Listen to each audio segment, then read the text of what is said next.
Welcome, business leaders and decision makers, to today's Explainer. I am absolutely thrilled you're joining me because today we're tackling a topic that, well, keeps just about every modern executive awake at night: cybersecurity.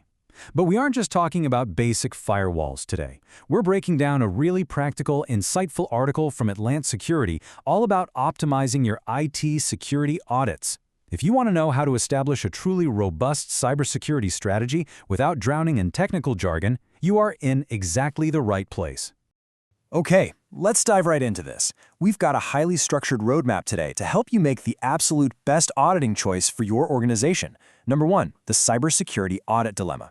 Number 2, the internal audit approach. Number 3, the external audit approach. Number 4, key decision factors. And finally, number 5, the hybrid strategy. Section 1, the cybersecurity audit dilemma. As a decision maker, you already know the stakes have literally never been higher. Cyber threats are evolving at a breakneck pace, and simply having a defense system just isn't enough anymore. You have to constantly test it. So it's no longer a question of if you need to audit your IT security. That's a given. The real dilemma, the thing that determines whether your company is truly safe or just kind of hoping for the best, is how you audit. Choosing the right method is absolutely critical. It's the foundation for establishing a robust defense against these evolving digital threats. Get this wrong, and you leave the back door wide open. Section 2, the internal audit approach. So what exactly are we talking about here? Well, an internal IT security audit is an evaluation of your cybersecurity landscape conducted entirely by your own in-house staff, your security analysts, or a specialized internal team. It relies 100% on your existing internal resources. Basically, it's your own people looking at your own systems. And your in-house team brings some really natural advantages to the table. First up is enhanced familiarity. Your people already know your unique processes. They know the company culture. That means they can jump right in and spot security risks or potential loopholes incredibly fast. Second is cost and control. Because you're utilizing existing personnel, this is generally much less expensive than hiring an outside firm. Plus, you retain total flexibility. You dictate the schedule, you dictate the scope, and you dictate the focus of the assessment based on your most urgent, real-time needs. But, of course, there's a flip side. The biggest drawback here is potential bias. Think of it like proofreading your own essay. You know what you meant to write, so your brain just skips right over the typos. Internal auditors might have vested interests or preconceived notions that lead to biased assessments. Furthermore, your in-house staff can have blind spots. They're great at what they do, sure, but they might lack the highly specialized knowledge needed to identify really complex, subtle, or newly emerging cyber threats. And that can ultimately lower the credibility of the audit in the eyes of your stakeholders. Section 3, the external audit approach.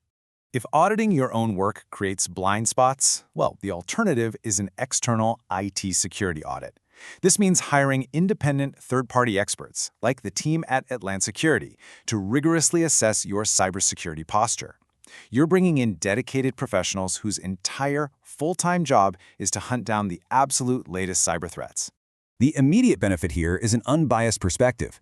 External auditors bring a fresh set of eyes. They have zero preconceived notions about your network, guaranteeing a purely objective assessment. Furthermore, they bring specialized expertise that carries serious weight. These firms live and breathe cybersecurity. They're up to date with emerging threats that your internal team might not even know exist yet. And this brilliantly illustrates how external providers instantly boost your credibility with customers, partners, and regulators who demand impartial proof that your systems are locked down tightly.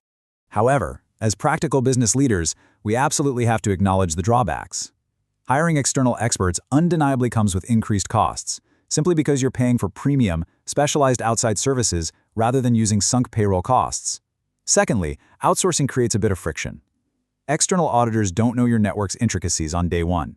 Learning your systems takes time, and that can lengthen the process and mean you relinquish some control over the day-to-day schedule and the exact scope of the assessment. So it ultimately comes down to a classic business trade-off. Internal audits are lower cost but come with the risk of bias and potentially lower credibility.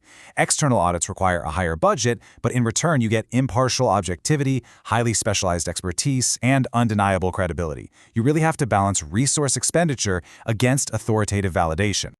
Section 4, key decision factors. So, how do we move from understanding all this theory to actually making a practical, actionable business decision? I want to pose this question directly to you right now. Which auditing approach is the right fit for your organization today? To answer that, we really have to look closely at your company's current reality.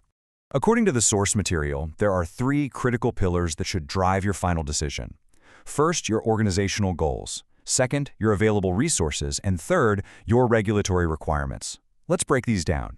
First up, evaluate your goals and requirements. If your primary objective is just tweaking internal processes, finding basic loopholes, or doing a routine health check, an internal audit is likely perfect. But if you operate in a space with mandatory industry regulations or strict contractual obligations with enterprise clients, you don't really have a choice. Those external requirements will almost always demand an external audit for that necessary objective proof. Next, you need to honestly assess your resources. Do your current personnel actually have the highly specialized skills required to find emerging threats, or are they stretched way too thin already? If your internal team lacks those necessary skills, but your budget allows for it, establishing external partnerships, like bringing in a powerhouse firm such as Atlant Security, is the smartest move you can make to ensure absolutely nothing falls through the cracks. Section 5. The hybrid strategy. But what if I told you that you don't actually have to compromise? The source material puts it perfectly.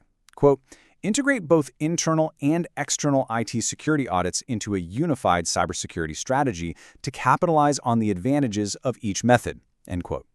So the crucial point is this: you don't actually have to choose just one method. In fact, the most secure companies in the world use both. Here's what this looks like as an actionable playbook for your executive team. Step 1, conduct regular internal audits to maintain system familiarity and find obvious gaps cheaply and quickly. Step 2, bring in external audits periodically for impartial validation, ensuring your internal team hasn't developed any blind spots. And Step 3, drive continuous improvement by taking the insights from both groups to continually harden your defenses. By implementing this unified approach, you build the most comprehensive defense possible against ever-evolving cyber threats.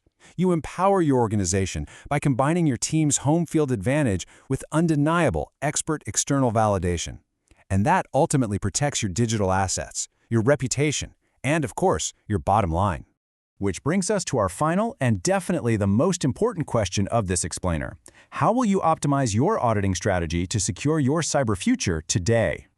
I highly encourage you to take a really hard look at your current systems immediately.